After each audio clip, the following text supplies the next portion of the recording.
Yes, thank you, Kendra. Awesome. Welcome to the second round of the storytelling event of the 2021 Regents Cup competition. The prompt the students will discuss today is civil discourse and race relations in America. In this round, we will hear from 3 speakers. Each speaker will have 12 minutes to speak.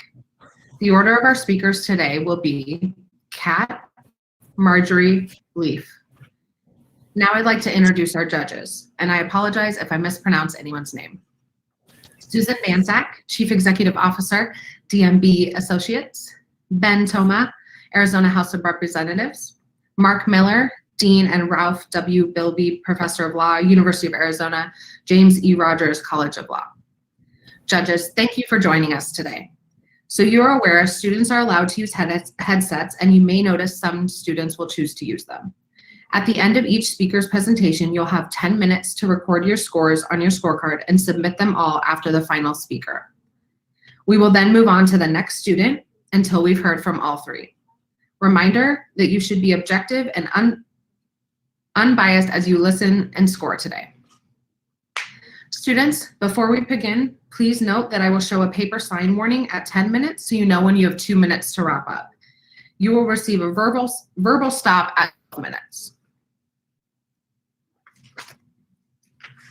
And Kat, are you ready?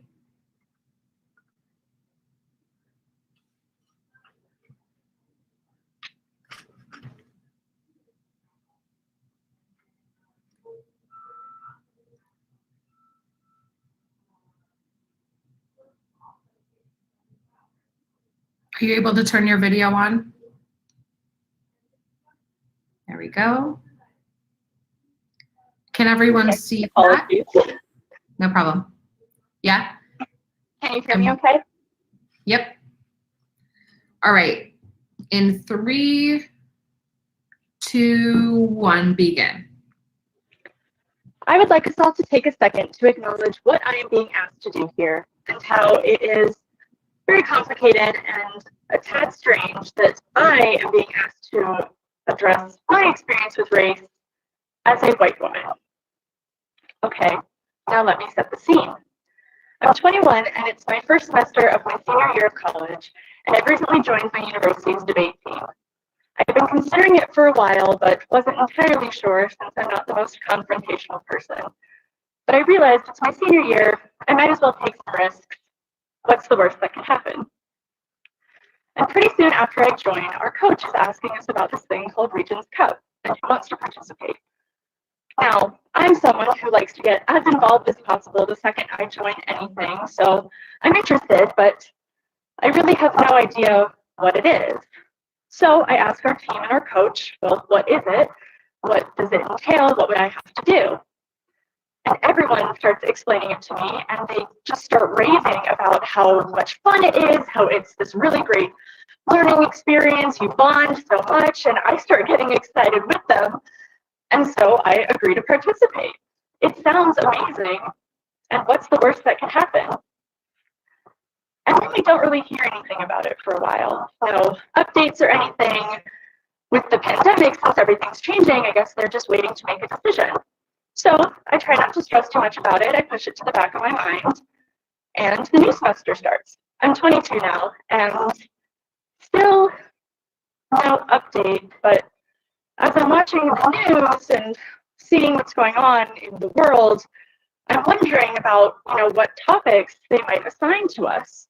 I know last year's had something to do with technology, so maybe this year's might be climate change, or all of the new laws that passed might be drug legalization, or possibly even free speech itself. And then February comes, and we get a text from our coach. Hey guys, I have Regents updates, finally! And there were 2 exclamation points. You really knew it was serious. Be at the next meeting, they said. The next meeting comes, and the updates were that it would be virtual. Okay, that was pretty expected. It would be in 2 months. Okay, slightly less expected, but I should have seen that coming. Oh, and we got the topic. My experience with race in America. Oh. Well, I definitely didn't expect that. So this is the worst that could happen.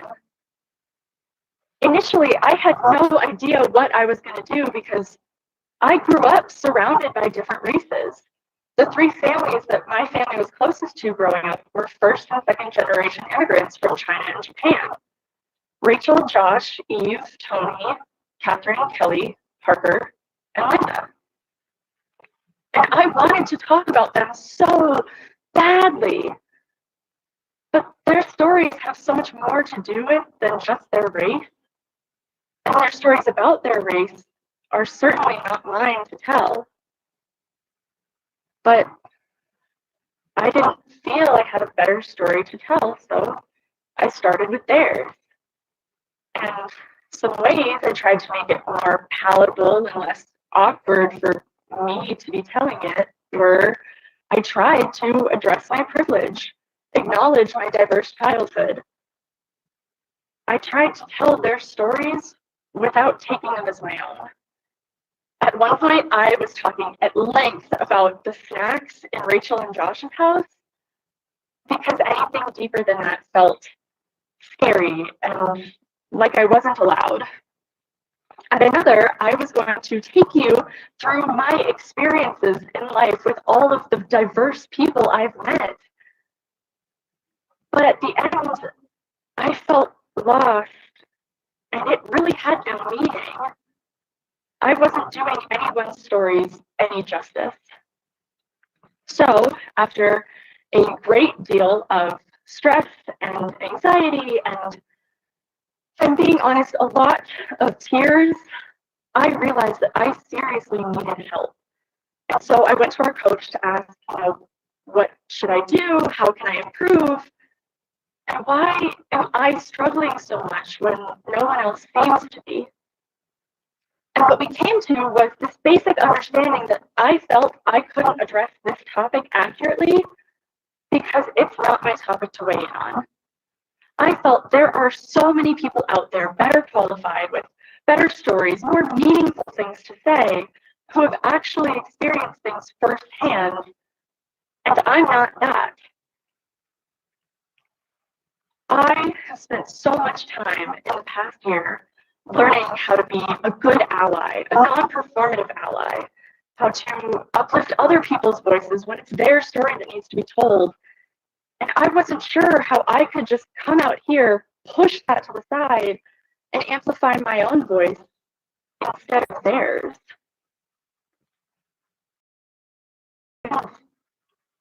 As I was trying to find what to say,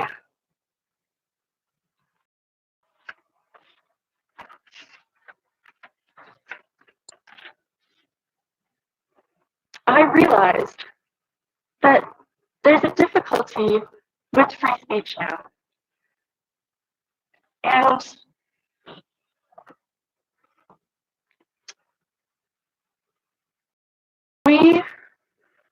there's this difficulty with free speech now. No one is restricting us, sure, but that means that we have to hold ourselves accountable to avoid hurting anyone. And knowing when to do so is becoming increasingly difficult because literally anything could be taken wrong or come out not the way we intended, or a myriad of other things could happen. And that is slightly terrifying. These days, even if you're entirely well-meaning, talking about race is almost taboo. You can mean well, but still accidentally end up saying something wrong, so people prefer not to talk about it at all. And saying something wrong could actually have lasting impacts. Your friend might no longer feel comfortable around you. They might go tell your other friends how insensitive or uneducated you are, or how you're a lesser ally than them. And that was my fear when deciding what story to tell. That's still my fear, saying something wrong. Even when I was practicing initial forms of this story with my team, I was being told not to do or say certain things, or say them a certain way because they weren't coming out the way that I had intended them to. And I was inadvertently sounding like a horrible person. Growing up with these diverse families taught me a lot. I grew up learning the right way to say certain things, but it definitely took me screwing up to get there. But today, it's getting harder to mess up, partially because we're realizing that messing up often means hurting other people, and partially because we are learning to hold each other and ourselves more accountable. You may encounter people like my friends who were understanding and willing to help and correct me like they did growing up, even though it wasn't their job. Or you might not. And that may be a chance you have to take in order to have these important conversations surrounding race. But that doesn't make it any easier on either party. Growing up, I was never the one to talk about race because there was always someone better qualified to talk about it. Not that I didn't want to, but it was never really my place. And it's still not. I'm not going to stand here and tell you all of the stories of all of the people I've known of different race and their struggles just to prove that I've encountered people who weren't white. Because they are worth so much more than that. And there are much better stories for me to tell. I wish I could stand here and tell you all about how Josh is working for Google and about to start grad school in the fall. Rachel is graduating soon and going to move to New York to start her film career. Parker and Linda travel all the time to the most beautiful places. And Catherine is working full-time and is about to move to China before the pandemic. But those stories don't have anything to do with their race because they are so much more than that. So I urge you, let's stop reducing our diverse peers and friends and colleagues to only their race because they are all so much more than that. They are partners, siblings, grandparents, friends, neighbors, but most of all, they are people with lives and stories and dreams and full identities. And their race is only a fraction of that. Thank you.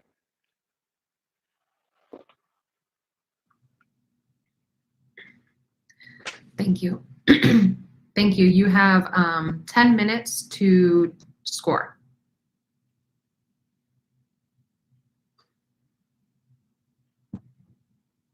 And if you finish before that, just let me know.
Have about 2 more minutes.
Everyone's ready? All right, Margie, you can take the floor.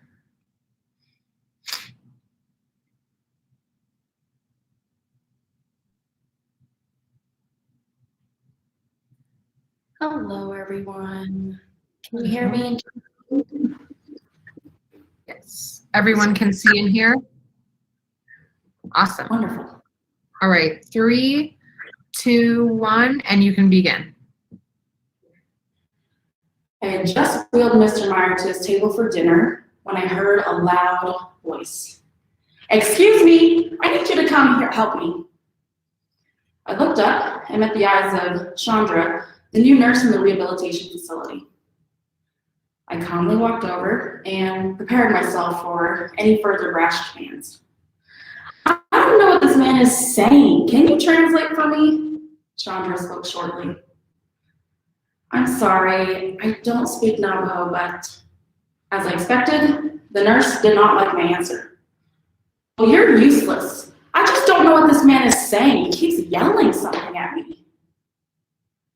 It was clear the nurse had not spent enough time with the patient to know that he's Navajo, he's hard of hearing, and he only knows 2 English words: coffee and tea. I responded, "He is saying tea. He would like a cup of hot tea." "Well, why didn't you say so? Could you go get that? I have more meds to pass out." Chandra had already disappeared around the corner before I could respond. The nurse failed to realize the area she was working in was predominantly populated by indigenous people. The land that we refer to as Arizona are sacred lands that belong to the native people. So there are many elderly indigenous patients in my care who don't speak English. My day continued its hectic workflow of answering call lights, collecting dishes, and assisting patients. Later, I was passing the nurse's station with Linda, a housekeeper at the facility, when the same nurse from earlier perked up at the sight of us. She pointed at the housekeeper and said, "Hey you, do you know Navajo? I need a translator for my patient."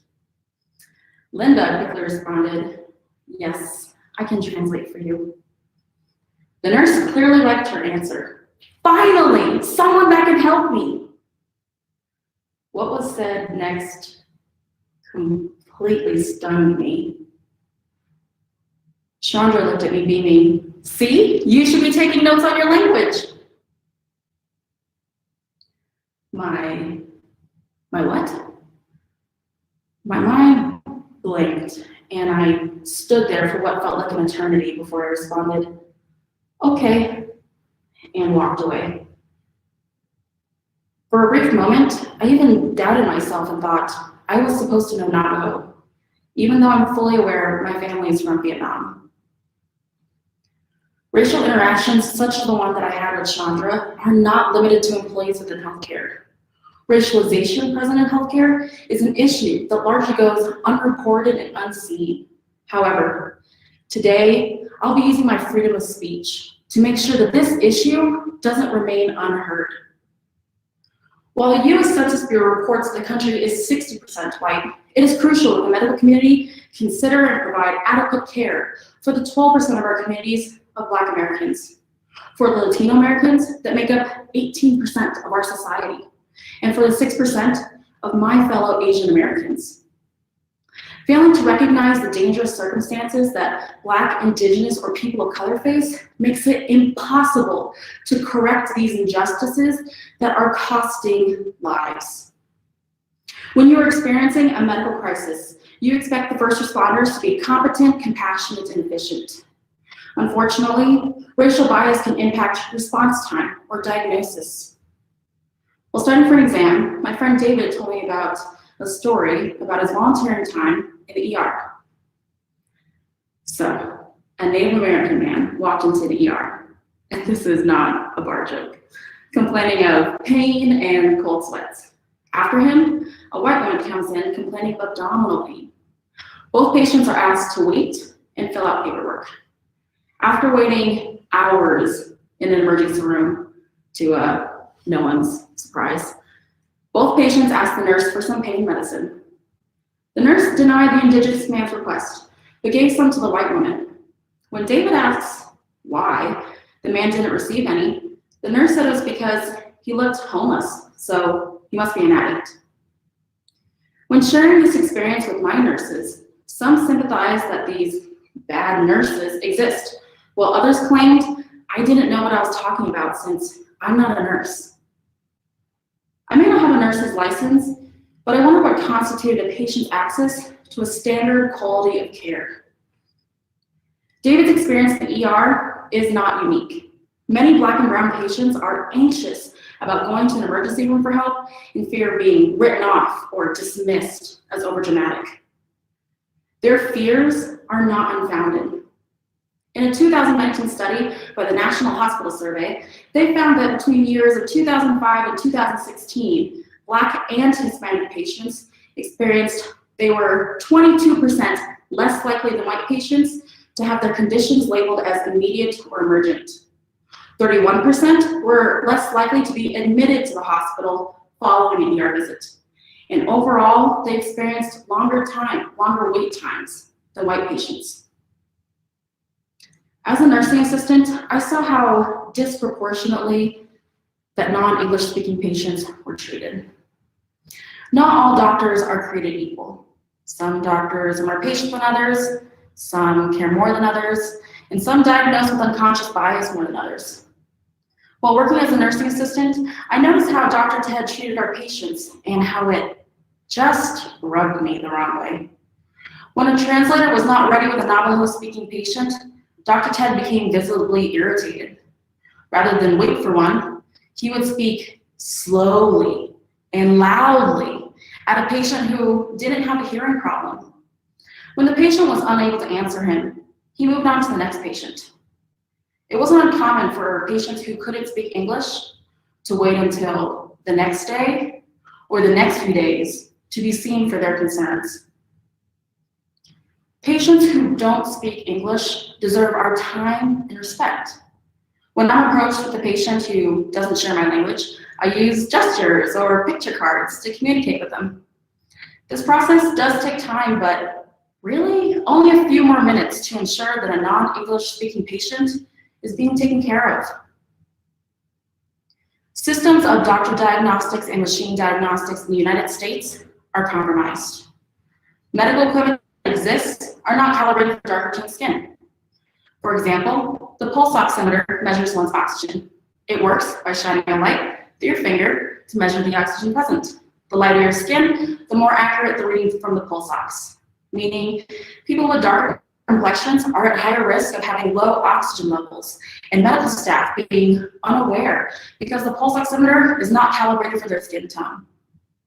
Spending the money to recalibrate equipment for all skin types, funding translators in all healthcare facilities, and taking the time to communicate between patient and healthcare provider are all simple solutions to improve patient care and outcomes.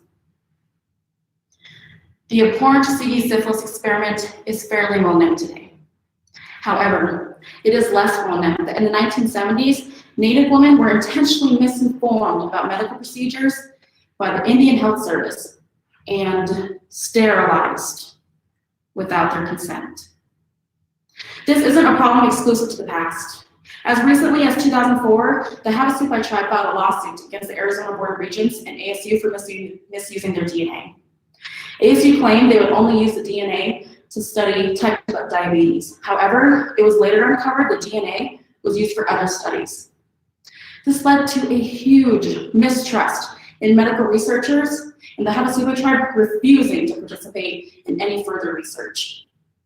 It is no surprise that minority groups are becoming increasingly hesitant or outright denying the continued research of their culture or participation in any research.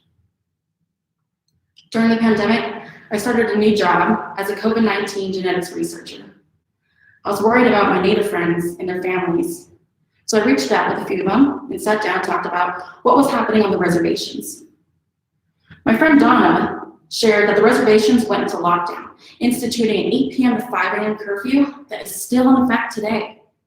And she talked about the community's fear about going to hospitals because of mistranslations, misinformed consent, and the lack of respect for their culture.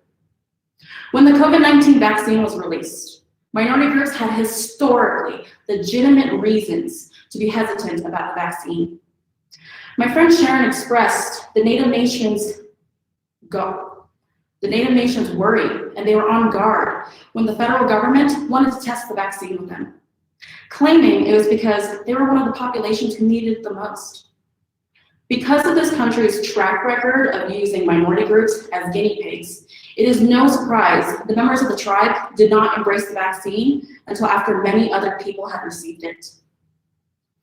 Providing more information to the public and to healthcare providers on racial disparities in medicine will open up conversation and communication and allow for action to take place. Johns Hopkins University, one of the most well-known, academically respected medical schools in the United States, implemented unconscious bias training just last year. All doctors should be required to undergo this training to minimize and reduce the amount of unconscious bias in our health systems. You know, in my short time in healthcare, 2 years as an in-home health aide and 2 years as a nursing assistant, we all like to say we did our best when a patient passes. It's how we get through the rest of our shifts, or let our patients know that everything is fine. I'm guilty of this as well. Now that I look back on it, there are certain people that we could have done better to give them the highest, the best quality of care that every person has a human right to. Racialized experiences like I had with Chandra or that I witnessed with Dr. Ted does not mean that they can't be great healthcare providers.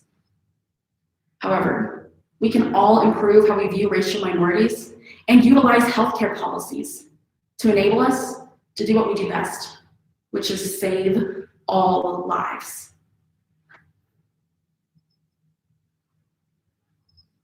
Thank you. Thank you.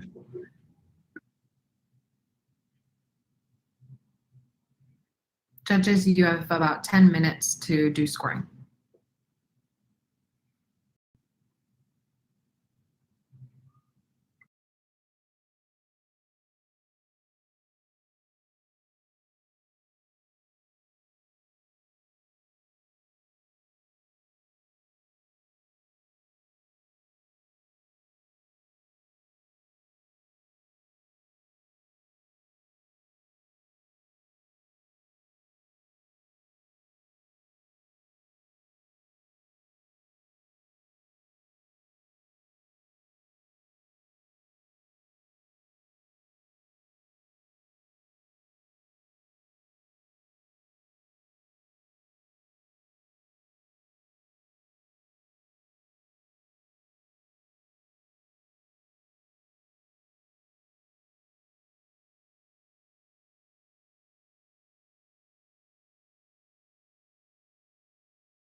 We have 3 minutes left.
Is everyone completed it?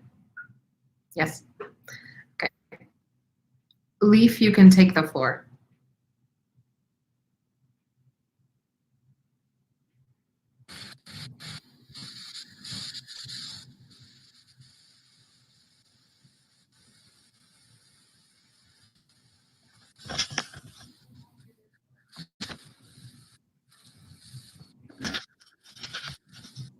Okay, can you hear me? Yeah, just want to make sure. Everyone can hear and see Leaf? Yes? All right, we will begin in 3, 2, 1, begin.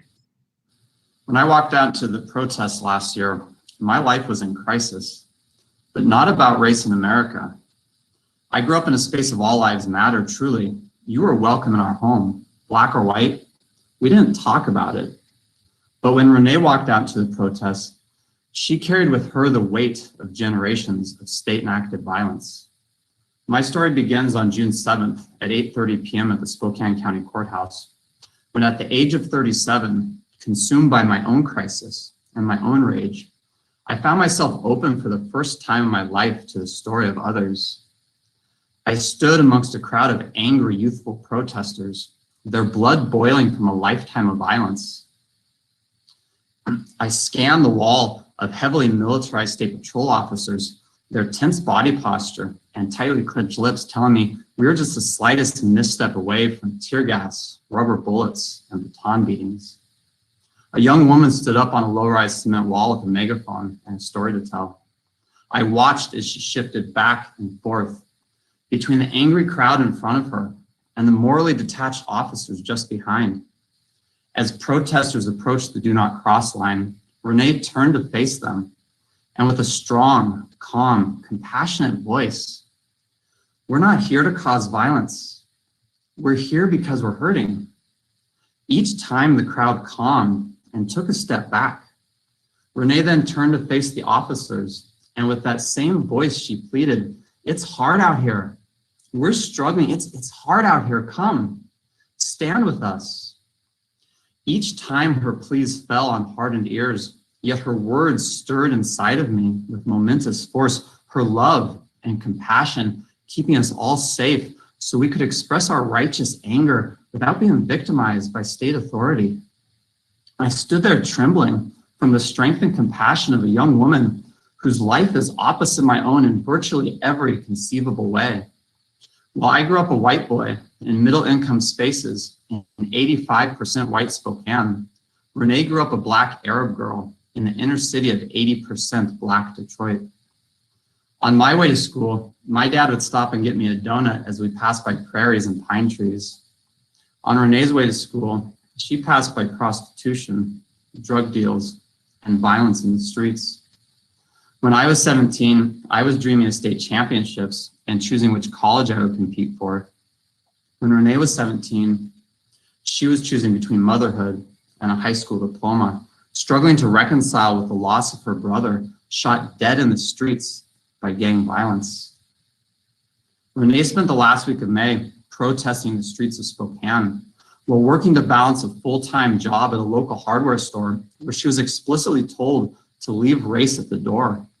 She spent her days at work, her evenings in the street, and her nights researching public policy, while I spent the last week of May unable to get out of bed, struggling with my own personal loss. I could hear the anger in the streets from the television my mom had on downstairs. And I finally got up and I walked towards the anger out into the streets. And what I found was community. And I'm not talking about the institutionally organized protests. I'm talking about the after hours crowd, the kids who have spent their entire lives being stepped on and pushed aside by civil discourse. I listened to story after story of rape, assault, humiliation and degradation, victimized first by intimate partner violence, then re-victimized by law enforcement officers without a trace of human compassion. My story of transformation begins with the moment my consciousness first awoke to the reality, to the disparity of life in the spaces I have passed through but have not always seen. My story is one of crisis, some my own, and some I experienced with and through others. My moment of awakening is etched on my memory, burnt into permanence by the crushing fatigue of a single mother whose only crime was being born in the wrong place. Her life decided for her prior to birth by the color of her skin and the fortune of her parents, equally caged by the violence and hatred of generations not their own. No, those generations, the traitors of life and death, are saturated by the whiteness of my birth and my fortune. My life as I know it can no longer be understood except as it stands in contrast to those who I call my friends. I am determined to understand how two lives never intended to meet have continued to reunite again and again across impossible odds with a common passion to imagine a life without violence. We can't even begin to conceive of a civil discourse within institutional spaces so long as we continue to exclude from the conversation those voices most harmed, so long as we continue to rank the value of life and the value of voice. Renee and I share the same passion and the same skill for social justice advocacy, yet the disparity of our birth affords very different opportunity for accomplishing that work. As the protesting winded down, I returned to graduate school to pursue my second master's degree in social justice and human rights. My future is still secure and opportunity enhanced. While Renee had only to return to low-wage labor, her future littered with structural barriers to success and well-being. Last December, our lives converged once again in Spokane under very different circumstances.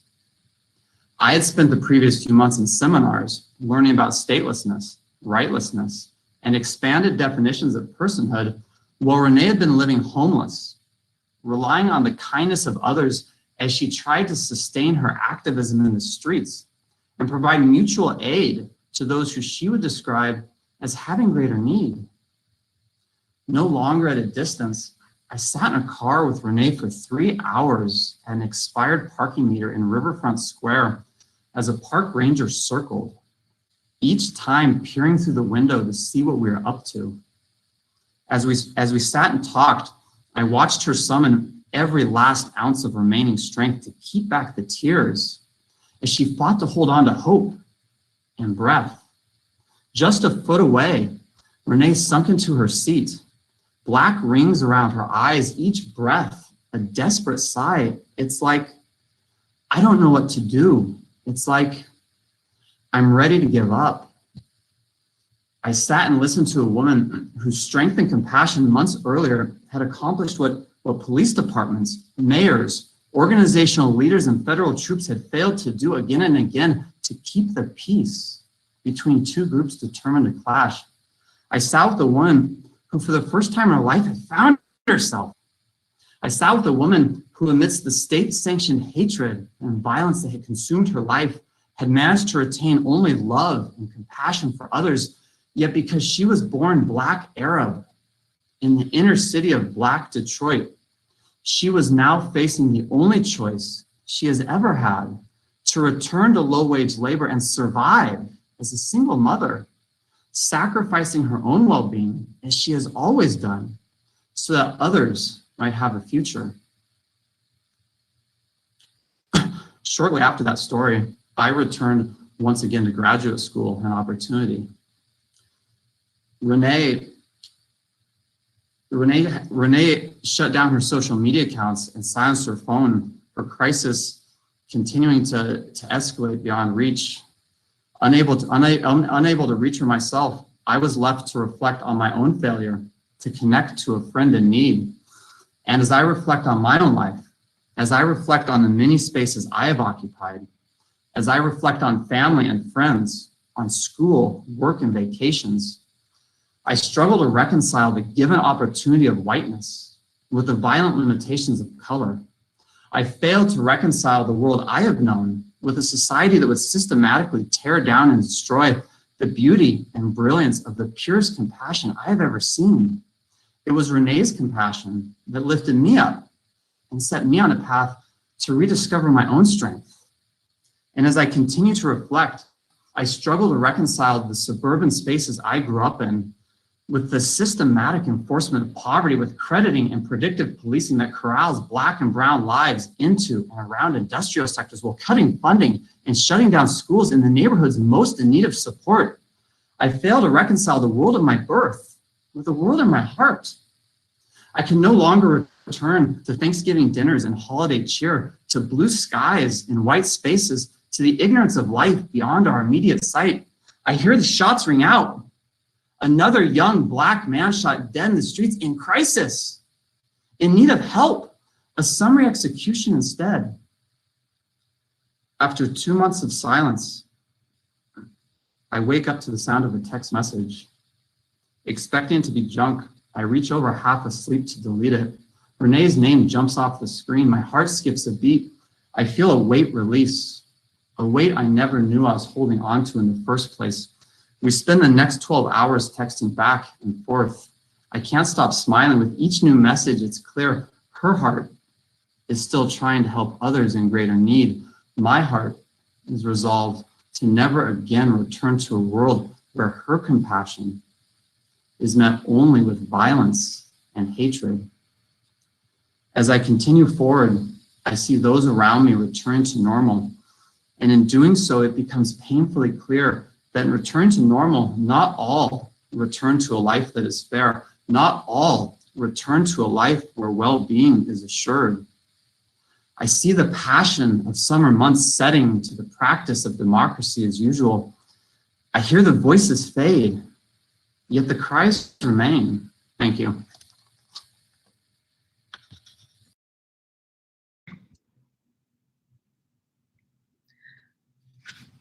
Thank you for your participation in storytelling round 2. Judges, please submit your scorecards in the next 10 minutes.